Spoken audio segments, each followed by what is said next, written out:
I tried. Unsuccessful, huh? Yeah. Abdul-Rauf inside, great passing as Brown sets up Rashard Lewis. Knowing each other, even though they're professionals, now playing together, that play wouldn't have generated a basket if you gives you 2 points, especially in late game situations where you want to be able to convert, especially when you're in the penalty. Here's Mobley, it's good, and the foul as Abdul-Rauf made contact. Abdul-Rauf thought about taking the three, lays it in, and that will take us to halftime. There's in position to win the game with a three. Yeah. And why not? Why not? Abdul-Rauf for the win. Mahmoud Abdul-Rauf with 24.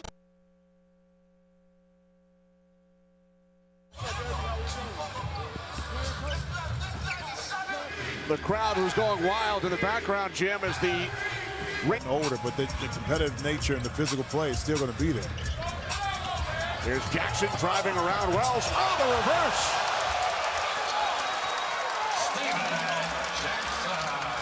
That brought the crowd to their feet right there. Maybe that'll get killer threes going. But Mike, you would only be down one right now, killer threes.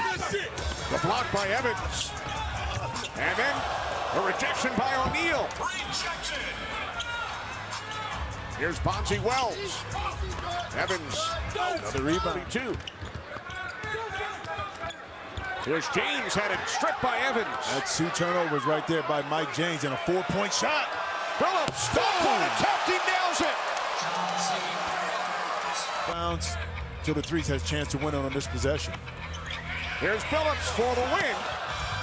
Jackson, killer threes with their first victory.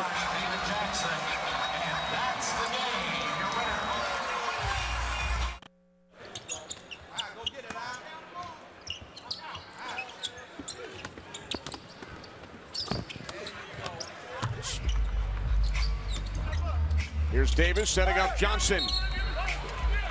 Ivan Johnson connects and will head to the line. Byers with the rebound. This is Butler. Russell Butler with the slam. How about you got to respect the 3-point shooting of Russell? Ballhawks ended their game last week on an 11-0 run. Childress gets the roll and the foul. So Josh Childress will head to the line, fouled by Ricky Davis. A little isolation play right here. Pump fake going, and that time right up into a shot. Butler fires for three and hits. I'm telling you, here we go. The free throw line for the Ghost Ballers. Davis nails it. And that's the game. Ricky Davis hits the game-winning free throw. One full up. I wanted to call a full. From 4, it's Johnson. Heck, the Mavericks only 4 wins in. They weren't worried about my rookie duties. I'm speaking about duties. How about Al Harrington putting in work on the post on Lamar Johnson? Got caught looking, opening up for James White. Off the steal by Glover. Harrington slams it home.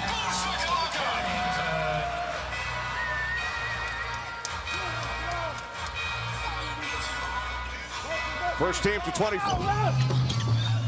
Off the inbound, it's McMansion. He's rejected by Johnson, and then Harrington into the front row. Oh, right in the ice cube. I did not tell you what I tell you about these expensive seats.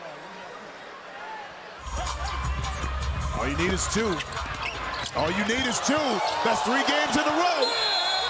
3 games in a row, Kenny, for Al Harrington to seal the deal.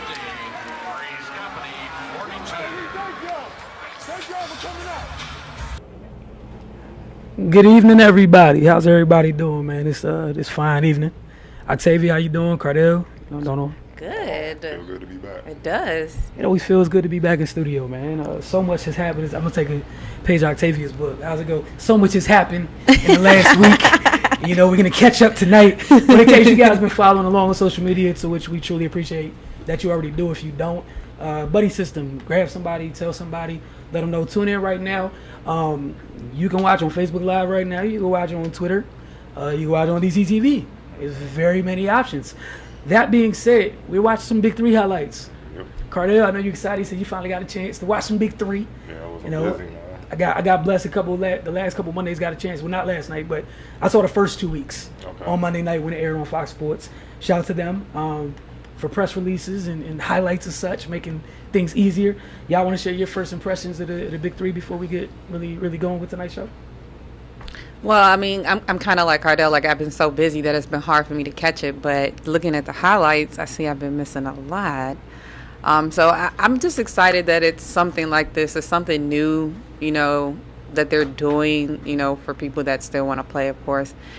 So I definitely think it's a good look. It looks like they've been having some fun out there, and looks like it's been, you know, competitive too. So I'm excited to catch, you know, some more live games and see what's going on. And I think it's real good that, like you said, Fox Sports is actually covering it. So it's not like you got to get on YouTube to find it, or of course you can get on YouTube to find the highlights and everything. But the fact that it's on TV, you can watch it. You know, I think that's a good, you know, thing for everybody. So especially, you know, everybody's waiting for some sports to come back on because, you know, everybody can't deal with the long baseball season. So everybody's itching to see basketball or football or something. So I'm glad it's going on. Cardell? I mean, a lot of those dudes still got it. Yeah. You know what I'm saying? In short spurts. You know, obviously they can't play a long NBA season because the recovery time, you know, it would just fatigue their bodies. But I wasn't shocked. Because I know a lot of them still play, you know, for the most part. You know, I like Ahmad Abdul-Rauf. I mean, you hear through basketball circles, he's still sharp, and you see, man, I'm like, man, you know, so, but a lot of guys impressed, you know, like Al Harrington, you know. I mean, even the other guys, when they was doing promos before the game started, they were saying, man, he could play in the league, like, he could get a bag right now. And I was like, oh, okay, you like the only one dunking in traffic, going to work, he doing everything possible, so. You know, it was real good to see, man. I think you mentioned Al Harrington, another guy that has had tremendous success so far. Everybody seems like, I feel like Rashard Lewis just went like unnoticed in life when he was in the NBA. Even when he was on that Seattle team with Ray Allen, he's a bucket. And in 3-on-3, when you happen to be 6'10", with a very watery jumper, life's not that bad for you. You know, as you said, you know, obviously the game's a little different in short spurts, and it's cool to see how I like how they incorporated the 4-point shot into it for snipers like Ahmad Abdul-Rauf, Mike Bibby. Chauncey. Yeah, Chauncey, things like that. A 4-point shot, it kind of eases the legs a little bit. Like, if I can hit that, I don't got to go bang with you guys down there. And I like the physicality of it. I know they've done a good job of toning it up a little bit, but I think it's, you know, a lot of people, we talk all the time about people that like to say, oh, well, it can't be that hard. We can go out there and do what the pros do. Even these retired pros, there's level, why that's not the NBA, it's several levels, it's a bunch of levels above regular 3-on-3. Regular 3-on-3 is not going to get a packed house out there to see it. Right. So it's and the other thing is the first year. Like we're talking about before we came on air. I'm looking forward to, as it progresses, all the players involved getting used to this grind because this is new. And, you know, I'm looking in year 2 already to see what it looks like when they know how to get their bodies ready for that grind because the quality of play should only be enhanced. I mean, yeah, man. Now that everybody kind of got a feel for it, even the guys that kind of came in out of shape, you starting to see them getting in the form and stuff like that. So it's getting more and more competitive. And as you know, the stops to get closer and closer to the championship, I think it's in Vegas one night. You know, you see in the competitive level rise, man. Guys want it. You know, they want the bragging rights, and you know they bring in even former players that just retired. Like I saw Paul Pierce and those guys looking, they just like, okay. So I won't be surprised to see him or maybe a KG or, you know, what's up, Kobe, you know what I'm saying? Just on out there, like guys like that where they can go afterwards and then really, you know, do their thing and stuff because it's exciting. Like they really getting after it. It's intense. And they kind of play the kind of physicality I wish they would allow in the NBA. So, you know, I'm loving it, man. Like I said, I mean, Abdul-Rauf, Al Harrington, you said Rashard Lewis, you mentioned Chauncey, you know, Steven Jackson, Rashard Butler, those guys. Byers. Yeah, I mean, see what I'm saying? There's a lot of guys still doing it, you know, that can play. So, you know, I'm excited for it. I love the fact that it's still the inaugural season. So I feel like everybody's going to go extra hard to have that one bragging right, like forever. It's like this the very first season we were the first champs, you know. So I think that intensity is part, I always think with guys, it's an ego thing. You got to be, on top, got to win, so I think that's driving up the intensity too. But I definitely agree. I wish they would let this same type of intensity and physical play happen in the NBA, because it kind of reminds you of the 90s a little bit. So it's definitely giving you that feel. So that's why I think they have such a great market and such a great, audience, because everybody misses that. So I think this is a good outlet. Yeah, I think it's awesome. But we're going to take a quick break. We got a lot planned for you guys, especially in the next segment, so don't go anywhere. Stay tuned. You're watching The Focus, and we'll be right back.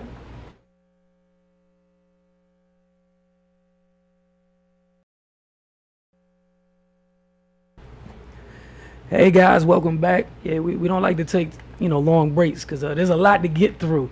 We're going to start this section. Cardell, go ahead. The floor is yours. We're kicking this section off. Don't touch on the Washington Mystics, man. Yeah, please. Before the road trip, we was talking about how impressive they've been at home, but we got to see them on the road against the heavyweights. Yeah. We believe they had the talent to make a run, but adding Emma just now, before the road trip, you got to see what happens with the chemistry and how the role players are still adjusting and stuff like that. It's still a lot of adjustment going on, and the road hasn't been too kind to them. They dropped all 3 so far. And outside, I think the game against Phoenix, it was kind of close. The other 2, they held 17, 20-point leads against Connecticut Sun and the LA Sparks. Yeah. And both teams came back and beat them. And the Connecticut Sun loss proved costly because now they're the top team in the East. And they knocked the Mystics down. And I don't think a lot of people know the WNBA is not the NBA. Like, they go by 1 through, 8? It's 1 through 8 for the playoffs?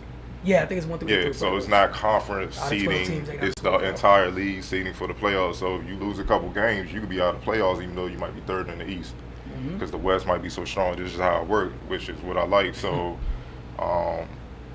it shows that they have the ability to get it done because they are up late in the 3rd and 4th quarters, but they're losing leads. Like, teams are just coming back.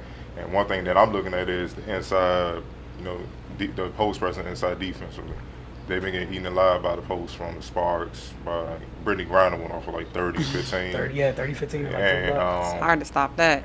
And the Connecticut Sun got 2 young Alyssa Thomas and Jonko Jones, where it's just, they're going to be dominating. And I'm looking at that. They got shorted up because if that's the case, and it's not just that, even the guards are kind of, when they get into the lane, because I know it's tough getting past TRP, Natasha, and Ivory, and all those girls. Even when they get into the lane, they're converting, so it's no resistance where it's like a fear of a shot blocker. That's where I think they losing games because teams are getting easy buckets, and then it puts the pressure on the Mystics to have to score. And if they're off, they're off. You see what I'm saying? If they miss shots, then the pressure's on. You know how it is, and it breaks down, then they lose. So something got to be done about that.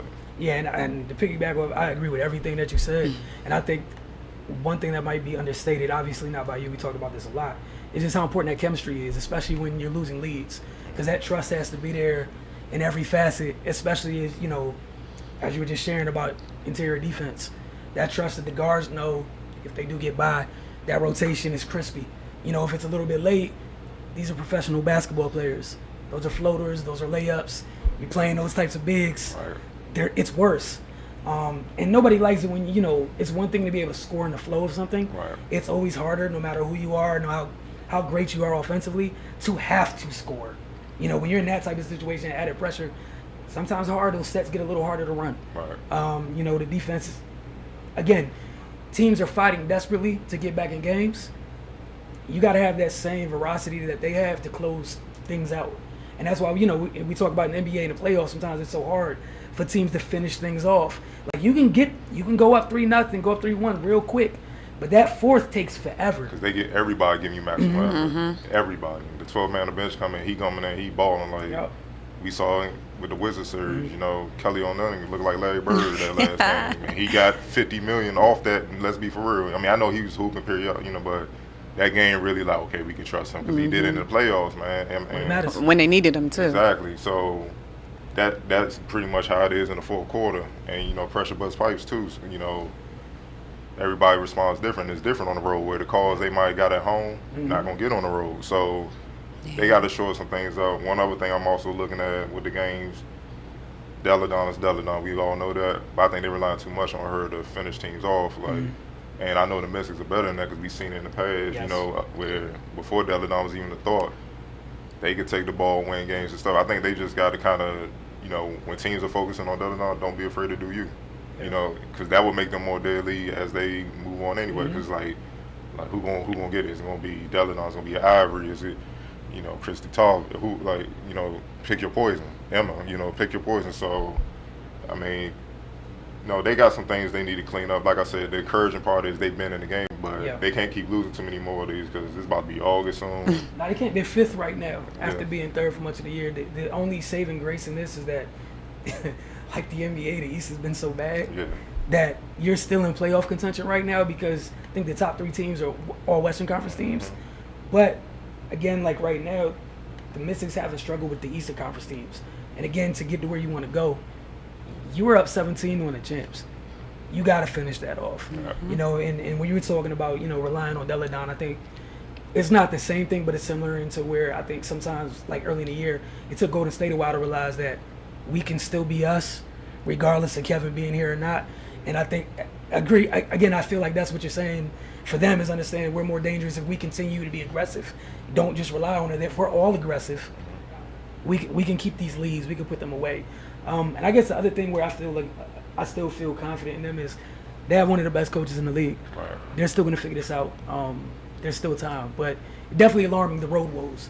You're going to, you know, to giving up big leads like that, that's not. Especially on the road because, like you said, like you don't have that comfort of being at home. And especially if the chemistry's not working, you know, it's harder when the chemistry's not working and then you're on the road. You're not going home. You're not, like, you know, in your gym. You're not having regular practices where you're used to being at and everything. So it's definitely even more of a testament of them being on the road. So, yeah, they definitely got to get the chemistry together. And they're on a hellacious road trip. I think they're playing one home game until the end of the month, maybe early August. This is crazy. So, I mean, they coming in town, sleeping, changing, you know, emptying out the suitcase, whatever, travel bags, reloading, they back out. So, man, they can't come back home below 5. Like, they got, but, hey, this is a good test to get them ready for what's coming. If, you know, if they are what we feel they are, you know, contenders, you know what I'm saying? On paper they are, but they just got to prove it. And this is, and lastly, like, you know, if they can get this together, we'll look back on this as something that helped them. Right. You know, but at the same time, just a little concerning. You know, again, we're just providing updates, and that's what we're here for. But to stay in the WNBA, Deladon they named the All-Star teams today. Right. You can go to WNBA.com and check those out. Today we're just going to highlight 2. Elena Deladon, obviously from the Mystics. She made the All-Star team. And then former GW standout, Ms. Jonquel Jones, who's deserved it in year 2. She's becoming everything Connecticut thought she was going to become when they traded in the draft last year. She would have been on the Sparks, which is a very scary thought for everybody. That could have been next to Candace Parker doing this. And one of the Gimel cases, which is just really, really scary because this is one of those new age, talking about her stretch 5'E. You don't know. She's a basketball player. And it's just scary. You know, she's leading the league in rebounding. Just shout out to her for becoming, you know, I guess I saw Steve Kerr in an article about Patrick McCall today, talking about, you know, players, the biggest jump is between year 1 and year 2. It's paying off for Connecticut right now. Jonquel's jump totally changed who they are as a team. And they have other good veteran pieces that you named a little bit earlier. But right now, she's averaging 15.9 points, pretty much 16 points. 11.8 rebounds leading the league and 1.5 blocks a game. Cardell, with what Deladon's averaging this year? 19.8 points, 6.6 rebounds, 1.5 blocks, 1.1 steals. And, like, you know, she's a veteran. But, you know, Jonquel, you know, covering her at GW for the last couple of years, I mean, I was trying to scream hard, like, y'all really, I mean, I know basketball because they knew, you know, because y'all remember the Mystics being in the gym a lot, watching her, but I'm like, she's special, man. Like, you know, I mean, look what she did to that program. Anyway, she wasn't only horse. Like Lauren, Hannah Shable, Kyra Washington, they had some horses on there where they became a national program with her there, man. And when was the last time GW was a national program before she got there? You see what I'm saying? So her impact was crazy. And what she's doing is basically what she's been doing the whole time at GW. It's just that she got acclimated to the league. She got a little bit stronger. And truth be told, she turned the corner at the end of last season. Because I remember they came here, She gave the Mystics some work. You know what I'm saying? So, I mean, she you know, KD put the term out there, unicorn. That's in a way she is. Yeah. She's really all 5 positions in one. I remember in college, she'd get the ball, bring it up, and she was dropping no look on the break, the center. You know, get the block. I mean, it was crazy. You know what I mean? She doing Kobe spin moves into jumpers from the top of the key in college. Like, she was playing with them. But now she's doing it in the league. And she's, you know, like, it's only going to get worse. All she got to do, I'm serious, all she got to do is stay healthy. Like, that 15 points going to go up to 25 real soon. Because, like, as you said, she gets healthy, gets a little bit more comfortable with that pro body. You get more buckets inside now, especially the way you hitting that glass. Those numbers are going to go up. And she can shoot threes, and that's her biggest. She's literally 6'3", 6'4". Mm-hmm. So that's her advantage, her agility. Those bigs, you know, we see a lot of the bigs across the WNBA. They can't match that, man. So she going to have an advantage one way or the other. She's going to be bigger, or she going to out-quick you. So it's just... Pick your poison. Yeah, or send a double or something. Man, defensively. But she can pass, so send a double or something. Good luck. Hold on. She got teammates around her too, but shout out to her. Definitely, you know, putting that work in, and it's paying off. The grind is definitely paying off. To stick with GW, we got an update. The men's team, you know, they got a big transfer. DJ Williams from Illinois, 6'7" forward. Well, he played guard and forward. He's a perimeter player. He's very athletic, versatile. Could do a lot of things. You know, GW has suffered a couple, you know, key transfer losses. Like, it seems like every college in the country, you know, it's just like free agency every time the season. You never know what's gonna happen, but he's a big addition. He won't be able to play this upcoming year. Obviously, he has to sit out a year, and he'll be ready for the 18-19 season. But, you know, at Illinois, he played in 46 games, average. Played like 10 minutes. He averaged 2.3 points and 1.2 rebounds, but he's better than that. He actually shot 41% from the floor. Illinois has kind of been plagued by coaching losses and all that, but he's very talented. He was top 40 in the country coming out of high school, and he wanted to stay home. You know, the pressure to stay home, it just didn't work out. I think they had 2 coaching changes in his first 2 years there. So I think he just want to go where it's stability, and he'll be able to flourish, and he will, you know. So, you know, I'm looking forward to seeing what he brings, but, you know, just really studying his game. I know he'll bring a whole lot to the table. You know, definitely the size and athleticism that GWDs, because sometimes, you know, during league play, teams prey on that. They, you know, the Richmonds and the BCUs, they lose because they're a lot more athletic and they quick. So he'll be a versatile addition where he can play, you know, possibly 1, 2, 2, and 3, maybe 4, depending on the matchup. So, and one thing people don't recognize with GW, with this new regime for the past few years since they've been there, they develop a lot of players. They come in a certain way, but by the time they leave, you see they're pro level. So that's another thing. So their player development is you know, is real great. So I expect the growth from them. All right, and then Pitt's league update. You know, playoffs around the corner, but who's the number 1 seed? Team Highland, man. You know, they secured it last night. It was a hard-fought battle with ATB. You know, ATB had a chance to win, but, you know, Highland just won't be denied. Isaac Thorne, I mean, you guys know about him. Sharpshooter, play overseas. He went off for knocking him down. It was probably so easy too. I mean, it wasn't easy. He just made it look easy. But well, that's what I meant. He was pulling up. He was pulling up, and he hit clutch free throws at the end. And, you know, they won 85-82 to secure it. You know, and we're gonna see what happens. So I think Rob said the playoffs start Thursday, so we'll see if they can finish the job. Yeah, man. Lastly, we got well, not lastly, at least from an update standpoint, DC United update. Things haven't gotten better. They're still going through it, currently in the cellar of the East. Obviously not where they want to be this year. I love this one quote from, I don't have it verbatim, but this one quote from Coach Ben Olsen. I think it was a game ago. He was simply saying that the game's been coming down to moments. DC United has not won those moments. And it's literally, I mean, it's the truth. It's a 90-minute game. You have moments, you have opportunities.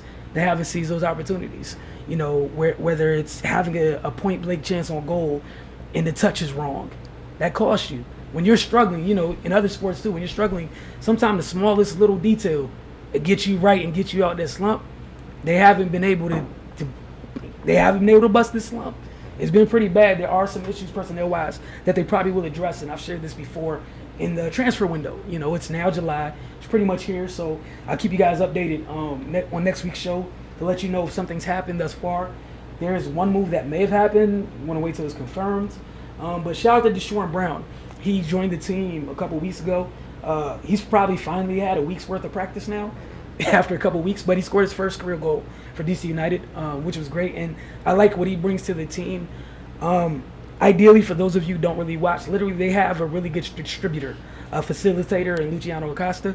It's about getting people around him to make it better. And that's kind of right now what I feel they're trying to do is get the people around him that, we're talking about the Lakers earlier with Lonzo, about setting the table and how for him it's, it's about Ingram and Randall and things like that. They're looking to put these pieces around Lucho. Lucho can do so many great things. He's a very dynamic player. Probably has the ability to be an MVP candidate if he has the right pieces around him because he's that special. Draws attention, great vision, outstanding on the ball.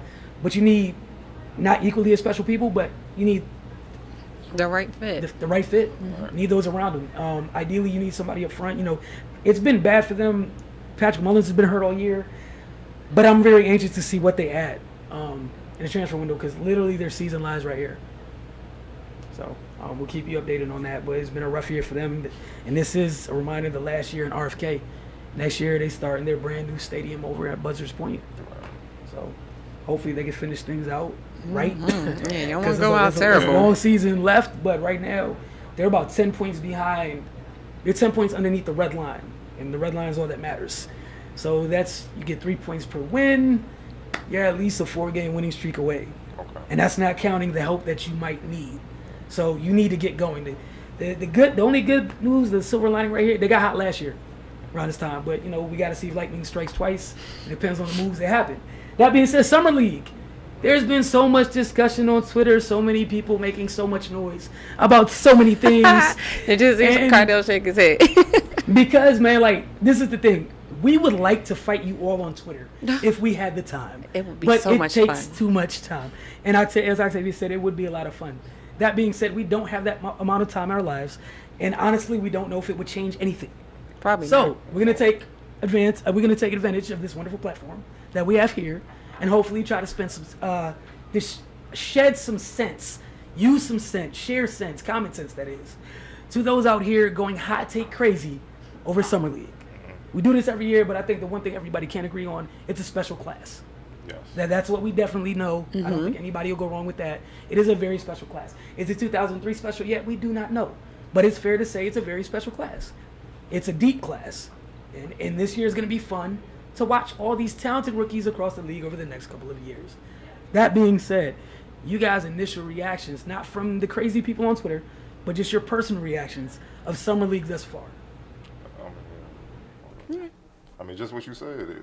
The class has shown that they're living up to the hype. They came in off the gate, for the most part, just showing why they're so highly revered. Why they went so high in the draft above accomplished, seasoned college players. Everybody know about Markelle from the area, but what impressed me was his first game out the gate was against Jaylen Brown. And Jaylen Brown just got through guarding LeBron in the Eastern Conference Finals, you know what I'm saying? So Kyrie and all those boys, and he gave him an efficient 17. And Jaylen Brown came out, you could tell he was in them, trying to make sure, we're going to see if you're the number one pick. And he responded well. And that's the best. That's one of the traits about Markelle that's special. You can't speed him up. He plays his game. And it's hard to deal with a player that don't get flustered, that stays within himself, but still have all that talent and skill work that he has. So, he did what he should do, a number one pick should do. And basically all Summer League you want to do is see players have a pulse. You know what I'm saying? So that way going in to see, you have it in them. Now it's just a matter of if they're going to bring it out, with the real guys, the guys that's going to be in the roster, the guys, the stars, the best players in the world for real. Jason Tatum, he's been arguably the most impressive out of all of them. He hit the game winner when they played Markelle now, and he's been highly consistent, just torching everybody. He has pro moves already, patented moves where he can go to and get a score. He's rebounding the ball well, playing good defense, versatile. I know they just got Gordon Hayward. They ain't expecting big things out of him, but the way him and Jaylen Brown have been playing, I'm looking at Crowder I hope you're in the gym, but it may be lights out. You might be gone, but we'll see. Obviously, the other one, Bam, Adebayo, he's not getting up. He's a beast. I told people, he reminded me of Sean Kemp his skill, he's skilled, but not as skilled as Sean, but he will get there because he already has a foundation. You've seen it. He's throwing lobs, he's dunking on people, rebounding, doing all the dirty work. Like, he's a beast, man. Even Deion Waiters was on, they was on Skipping Them show. And, he was talking about how the Miami Heat going to be dangerous next year. He named all the usual suspects, him, Whiteside. But he shouted out Bam. He's like, Bam, a beast. And they're not even at training camp yet. So that lets me know that the guys that know, they know what they're seeing. And he's a problem. He's a beast, man. So he's going to be, like you said, him and Whiteside could be formidable. Man. But that's what Pat Riley do. Like, you really might have your life ended before you get to his son. Exactly. So that's what Pat Riley do. De'Aaron Fox has been impressive. Josh Jackson, he's a freak of nature. You got to get that jumper right. That jumper looks, it makes, Sean Marion's jumper look pretty. I don't know what's up with that. He said not pretty, though. It makes it look pretty. That's how bad it is. You see his form, no disrespect, but it is what it is, man. And Dennis Smith, man, I mean, Derrick Rose comparison, man, he's woof. And people forget before he blows the knee, it was, guys moving up and down him. Might be Giles and Tatum, they was going up there. Markelle just came and just boom, like, it's mine. But he was that dude before he blew out his knee and everything. And then, it takes a year to really come back. But he still was tortured dudes last year. That just tell you how dumb talented he is. And also LaVar's son, Lonzo. I know everybody, that's the elephant in the room. I mean, he did what I expected him to do. His strength is passing. A lot of people get stuck on scoring, but that's not him. He'll a scorer, but he's not like the other guys where he looked to go one-on-one. His strength is making guys around him better. That's his strength. But he also has a lot of weaknesses too, especially defensively. That hasn't really gotten better. And my thing is, if you're getting torched by a lot of guards in summer league, what's going to happen against the... Like, it's just a harbinger of things to come. It's only getting ripped. Man. And it's definitely going to be worse. You know what I'm saying? And, but like I said, I like Lonzo, you know what I'm saying? And one thing people got to realize, man, they're like 19 years old, man. Yes. They act like players can't get better in the NBA if they continue to work. That's something time will tell. But they act like guys that just finished roster, this is what they're going to be. So he can easily get his one-on-one scoring skills up to par, change his form, his jumper, and work on his defense. So it could become solid. And that's where when they draw the Jason Kidd comparison, I'm like, just because they light-skinned, they like to pass, man, chill with that. Jason Kidd can score, he can break guys down, and he came in a defender. So, he got to get all that. He had a rough start, and then he rebounded well, had a triple-double. But then that game against De'Aaron Fox that everybody had circled, that kind of rubbed me and a lot of people the wrong way. Even Laker fans, they're like, hold up, dog. Like, everybody had that circled. Like, you ducking this wreck. So come on. It's like, Y'all officially coming out to say, like, man, you out here ducking this wreck, man. Come on. You said it. Why is he ducking him in Summer League? Okay, if Summer League is not that, real intense, then why not play? Mm-hmm. You had the day off before. You had the day off today. He had a groin injury. That's what they say. I know. Just throw that out. That's what they say. But nah, anybody trying to hit that. You could have rested today. And like I said, once some league is over, if you make it to the championship on the 17th, you're not playing ball. You're not obligated to play ball until October. You got plenty of time to rest. So why not do all that? Like, come on, man. It's summer league. These rookies, they need reps. Mm-hmm. To prepare for that training camp because that's when it's gonna get real. So, hey, man, And obviously it's not his fault, but the way his father's taught, nobody cares. Nobody want to give him the benefit of the doubt. It's time you got to show up and put up, and that don't look good because you can't just have a, come on, man. Just, triple double cool, but you did it against a 5'9" point guard. Whenever you face somebody physically, your match, see what happens. So, but we'll give him time. We'll see. Octavia. Cardell touched on everything. It's been definitely impressive, and I definitely think that this is one of the, like we said, deepest classes, and I think that's why it's such a talk right now. Everybody's because, everybody watches Summer League, but I feel like this year, like, everybody's been more into it because of the caliber of players that they have playing right now, which is really good for the league.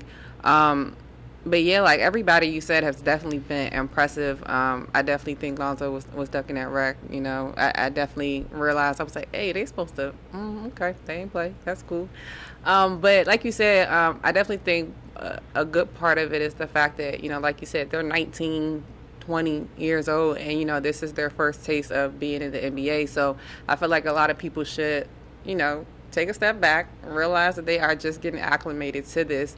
And like you say, this is not the finished product. The good thing about it is, you know, they're in the NBA now, so now they're going to get coached by NBA coaches. They're going to get, you know, advice from NBA players that they're going to be with 24/7. So, you know, it's going to change a lot of the things, especially like you said, like jump shots and getting different moves and getting things together. So I definitely think the Summer League is a good baseline, and I definitely think, like you said, like they need to be playing as much as possible. Of course, nobody wants to have serious injuries or anything like that, but, you know, you got to get those reps up to make sure, like, you can withstand that type of pressure in the season. You know, like, you're going to have groin injuries in the season. Are you going to be like, I don't want to play? Or are you going to be like, nope, we got this back-to-back that we got to go do and we got to win, you know? So I think it's a good, you know, testament to watch everybody, and it's definitely been impressive. Yeah. And the crazy part is, even all the names you talked about, there's just as many more that, you know, we haven't talked about. Brent Forbes went off. Like 35 in the summer league. He's murdering it. We've had, he's not a rookie, but somebody who's flying under the radar, Van Vliet. Mm-hmm. You know, he's out there showing that, you know, year one and year two, he's real. He belongs in the league. Another rookie, Jonathan Isaacs, kind of flying under the radar. It's not as bad as Florida State in terms of, you know, his touches and everything, but kind of, I feel like out of everybody, he's kind of already kind of like taking it upon himself to kind of fill a role versus going out his way to stand out. I mean, yeah, because everybody's trying to eat. And, you know, it's like summer league around here to a certain extent. The guards got the ball, they're going to be trying to make plays, you know, so you see a lot of guards jacking crazy. I like how he's let the game come to him. Hasn't really forced it. Some of the bigs, you know, like you said, it's the guards world in summer league, and, you know, even NBA for the most part, it is a guards world right now. Haven't got a good chance to see some of the bigs really. And then lastly, I guess my last takeaway was just the Kings feel different. I mean, yeah, because they drafted well. They drafted proven guys, Fox, Frank Mason, Justin Jackson, and then they added Vince and Big Zach, and I'm talking about even like in the summer league, just the feel like, but it doesn't feel desperate anymore. Yeah, but they making smarter moves. You know, like Vince and Zach Randolph, George Hill. Those are proven veteran guys that done did some things, playing big games. That learning curve for the rookies. That's what's missing with a lot of young talent. Like, look at Philly. I understand they got a lot of talent, but I mean, until JJ got there, they haven't had a vet to really show them. Dang, shout out to JJ with the $23 million for a year. You know, exactly. So, you know, you need a vet to show you, man. You know, that helps you out. I mean, as great as Kobe and Garnett were, they had vets. Yes. You know, Garnett had Sam Mitchell. Kobe had Nick Van Exel, Eddie Jones, Byron Scott. That helps you speed things up for you. You don't have to figure it out. So it's just up to you to listen and apply it. So, you know, good for them. But, yeah, it's an impressive class, and it's going to go down. You know, if they do this, supposedly it's going to go down with the 84s and 03s and 96s. So, you know, time will tell. All right, and I'm sorry, my last thing is, man, Patrick McCaw and Jordan Bell. I watched a couple Golden State Summer League games. Patrick McCaw doesn't need to be in Summer League. Nah. Yeah, and that's my only nugget right there. That's just to keep him hungry. That's all. Yeah, I know, but just like, don't get too comfortable. Yeah. Look, I mean, and I get that, and, you know, that's what makes them who they are. But we're gonna take a quick break. You watching The Focus, and shout out to Jordan Bell too. Saw glimpses of Chicago. You're stupid. Just a reminder. And definitely shout out to him, man. He trained with my man Keon, you know, from the Drew League out there, LA. So gatekeeper out there. So, you know, he gets them guys ready, man. He's great at what he do. So we'll be hearing about a lot from Keon down the road. I'm gonna let that. Yes, sir. I love. Stop ducking that wreck, Lonzo. Whoa. Take a quick break, and we moving into rapid fire. You ain't even wait to fire a shot till we get to rapid fire. Yeah, but you're watching Focus, and we'll be right back. We're back, man.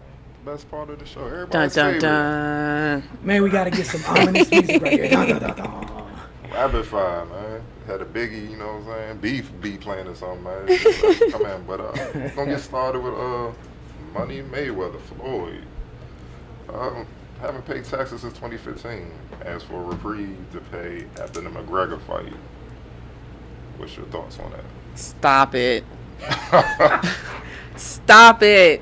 Like, come on. You got enough money to pay this, man. Like, come on. You got enough with the fight or without the fight. Like, let's stop it.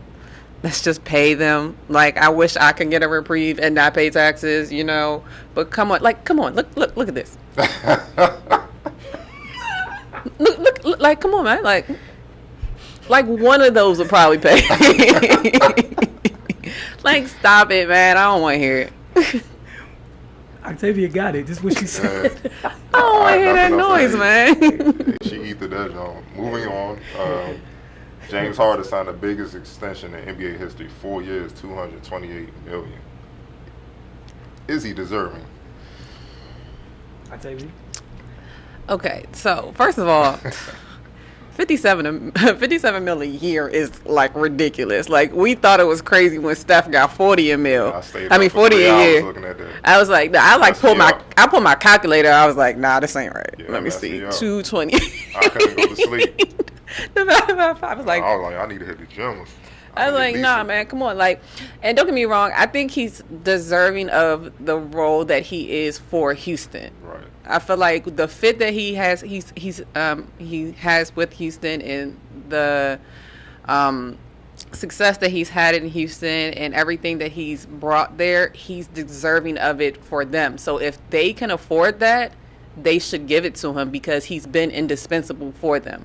I definitely, just to kind of touch on another little part, I definitely like the Chris Paul pickup because I like the fact that now they have a legit one that they can have, do point guard things, which relieves James Harden from being a quote unquote one and go back into his regular role, and he could probably be even more deadly next year, which is kind of crazy because it's like, you don't have that time or that physical, you're not wasting time doing the extra stuff when you can just focus on what you do best, which is score.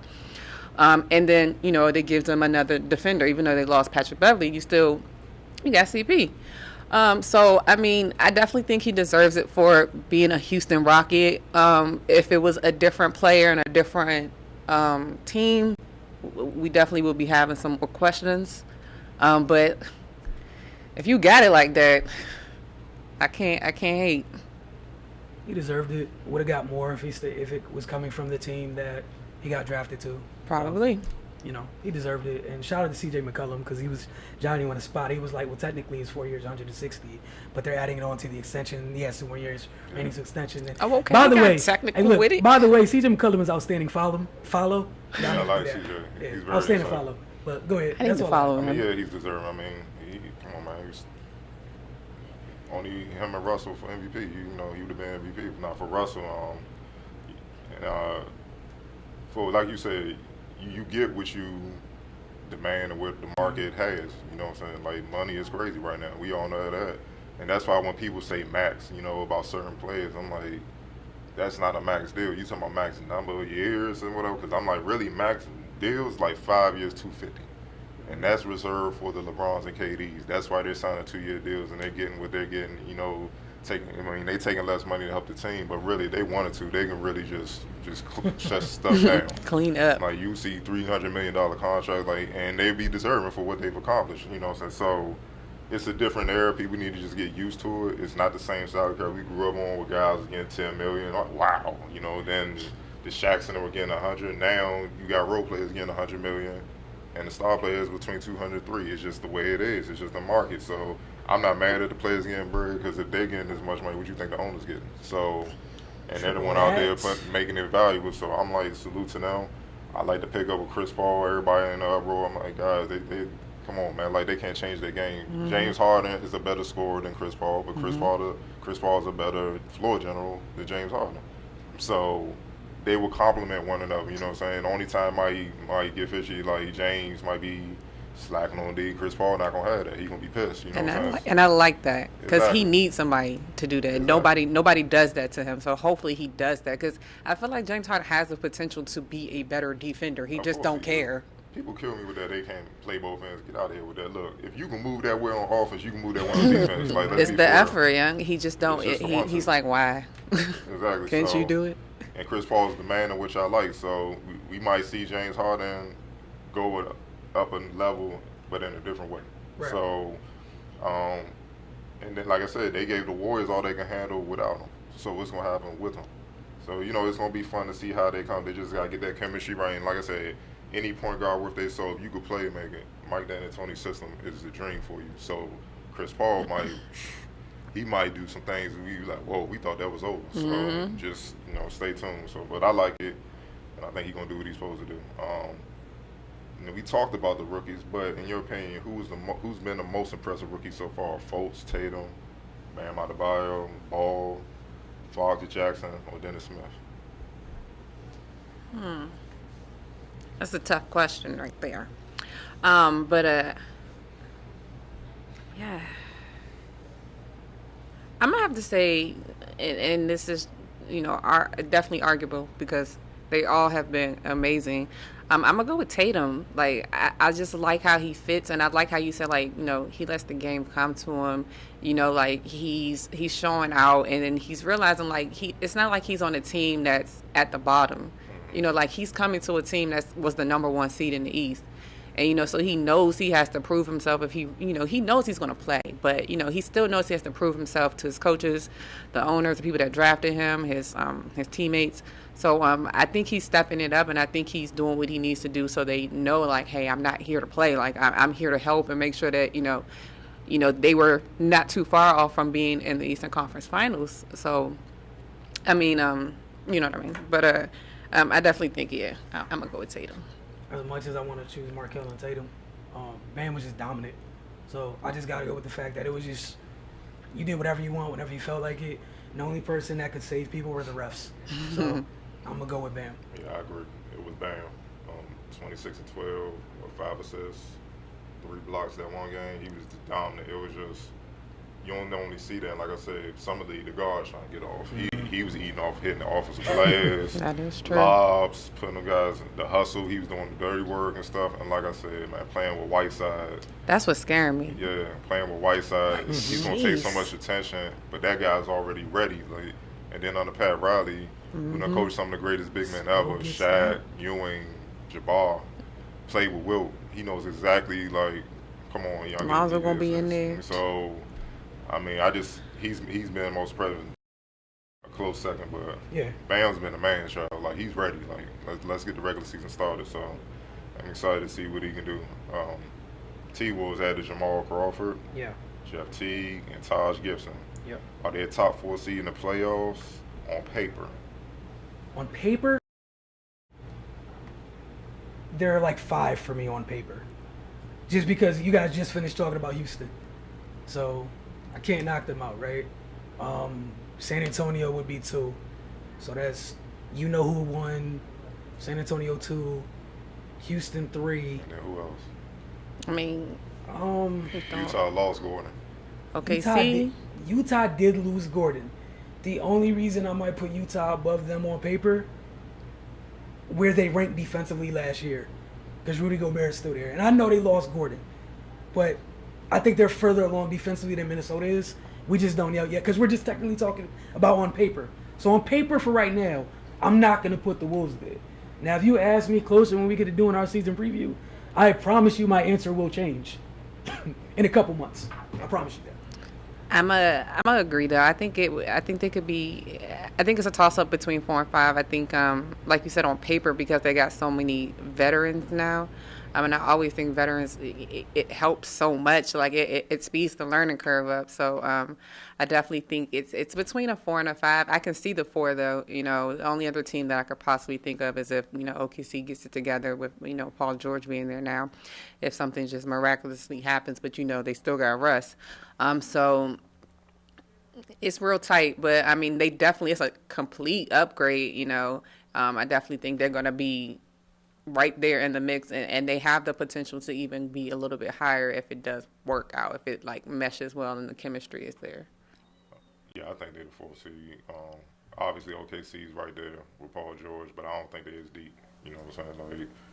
They got, the Wolves have, OKC has 2 All-Stars, then it's then it's but the Wolves got 2 potential All-Stars, a current All-Star, a former All-Star, and a multiple 6-man of the year who can still get you 20 a game. It's just getting that chemistry down. Everybody find their role. That's what's stopping them. You know what I'm saying? Like you said with Rudy Gobert, but he got to deal with Towns. So it's going to be hard to help. And then, Wiggins already eating guys up and stuff like that. So it's just about T playing his role. and Taj Gibson doing what he do. You know what I'm saying? Like, and you know, Tibbs gonna make them defend. That's one of the reasons why they got rid of Rubio and all those guys. It was just too much of a hole. And then in the league, man, you guys somebody to slow those point guards down. Otherwise, it's a long night. It affects everything. So, but like you said, it's on paper. They got to get their chemistry. We've seen a lot of teams get talent before, and it didn't mesh well. Yeah. So we just have to wait and see. You know what I'm saying? So, but on paper, yes. And literally, that's the only reason that was keeping me there. Just keep me from there, just because that chemistry is so important. But on paper, yeah, obviously on paper, I like them. You know, talent-wise, I like them better than Utah. It's just I know you lost Gordon, but you got one of the league's best rim protectors. It's really special these days. And outside of, you know, the Golden State cheat code of KD playing point guard and exposing them in pick and roll, Rudy does a pretty good job in that situation. But yeah, Minnesota's scary, dude. Like honestly, they're scary. But on probably our last question. All right. The Wizards matched the Nets offer sheet of 106 mil for Otto Porter to keep him. What are your thoughts on that? What are your thoughts on John Wall's comments saying, you know, there's nothing wrong with going after a star player. You know, Otto's a great role player, but, you know, basically that's my feelings on it. You know, if people don't like it, that's tough. You know, what are your thoughts on that whole situation? I give him props for being honest and being able to, you know, say how he feels and, you know, out there and just like take it or leave it. But I mean, to me, I kind of agree. I just feel like not knocking Otto at all because he's a great player. He's come a long way. But for me personally, I need more. I need more, like, I need more consistency. Like, I just feel like last year was such a breakout year for him that you still got to worry, like, was it a one-off? You know, is he really going to come back hungry and do the same thing again for me next year? And if he doesn't, I just paid him all of this money. Like, it kind of reminds me like the whole Kirk Cousins thing. Like, you know, they were talking about giving him all this money, but to me it's like it's not a proven track record yet, you know. But like you said, the market's changed. You know, people is out there, if they can afford it, they're going to offer it if they feel like it's a max player and it's a max deal. So like I can't knock them for doing it. I mean, I think if it was me, I'd have let him walk. That's me. But you know, it is what it is. It's DC sports. Like when we talking out there, I don't have a problem with John speaking his mind. Obviously, there's gonna be backlash that goes with it. Of course. The other thing is, like, I'd also agree with what Cardell said out there was the attention is now gonna be on you, John, because now you have. I don't want to say you have to, you know, obviously be better than Otto this year, but you have to have an A+ game all year long for you to say what you've said. And then secondly, we don't know him and Otto's relationship. Just because we take it as a really big slight or dig, we don't know if, you know, if Otto feels, I don't want to say similarly, but if Otto's fine with it. Or if they've had that conversation you know privately what I'm saying? before. Like I just don't know because we don't know behind closed doors. But at the same time, like, you know, it's like what Herm Edwards says, you got to be careful before you press send, before you say something out loud. You got to think it all the way through. And yes, while you're brutally honest, that is your teammate. You know, that could bring additional issues, potential issues. I'm not saying there are, you know, down the road. But Carter? I mean, sometimes you just got to know when to say, when to talk and when not to talk. You're the leader of the franchise right now. And you got to understand, this is the second year in a row he's kind of called out a teammate. He called out Bill, even though technically he's right. But is that going to help things? And, you know, Porter has a calm demeanor and everything like that, but for most dudes, it'd be problems. Like, for me personally, I would have to talk to him man to man, because at the end of the day, your slate not clean either. You know, look at the Game 7. Look at your defense throughout the year. You know, you was kind of a little inconsistent too. So it's things you can clean up to help make this thing go further. And like I said, truth be told, if you start from the beginning to the end, Otto Porter was the most consistent Wizard. Now, I'm not defending Porter. Like I said, it's a different market. For this market, what it is, $106 million today was like 10 or 20 last year. So he's deserving of the money for what he did. He led the league in three-point shooting, was amongst the leaders. He did what he had to do. But throwing your teammates on the bus, you know what I'm saying, you know, that's not going to help matters, especially when it's a delicate time where this thing can either go up or it go back down. Real fast. So especially you got to be careful. Like, man, just because you can say it don't mean you should say it. You know, and, you know, does he need to prove? Yeah, well, so do you. Because things about Wall that's been pointed out, like when people say things about him when he signed his contract years ago saying he didn't deserve it, he didn't like that. So why are you gonna keep throwing darts? Like, my thing is, if you're gonna throw darts, you gotta be able to take it. You can't throw it and then get sensitive when it comes back at you. But that's part of being a leader. And then the thing is, when you're a leader, you gotta make sure every box is checked. You gotta make sure, like, when they look at you, there's nothing they can say, like a KD or LeBron. Like when Bird called them guys sissies back in the day, even though they were men, like real grown men, they may not have liked that. They had to own it because they couldn't look at Bird and be like he was the problem. He was handling business. So, you know, just think about that, man. Like I said, and this could be something that grows into drama that I hope not wrong, but it could possibly split the team up from within. When it's already hard enough dealing with the Celtics and the Cavs and all that, man. Yo, say that for them, man, on the court. Let's rock out, get better, keep this thing going. And, you know, it's too much nonsense and ineptitude in DC sports as is, man. Yeah. So y'all got a chance to change all that, man. Let's focus on that. Yeah, and the other thing, like you said, and again, we don't know the inner locker room type stuff. Like, if it is a motivational thing, you know what I'm saying, so be it. At the same time, knowing what media market you're in, you know where you're at. You know what I'm saying? Because, like, even you've been here long enough. Like, even if you say that to me, and I know how Cardell meant it, but Octavia has that mic right there. Octavia can literally go write whatever she wants based off what I said, and I can't really get mad at her because I'm the one that gave her, you know what I'm saying, the opportunity. But no doubt, but as a leader, all you got to do, once he said they match your offer sheet, is what you do. Be ready to go. Yep. Congratulations. Be ready to go. You know what time it is. All right, we want to thank you guys for tuning in. We'll see you next week. Same time, same place. As always, get over to finestmag.com, followed by mymonosports.com. We appreciate you guys for watching this episode of The Focus.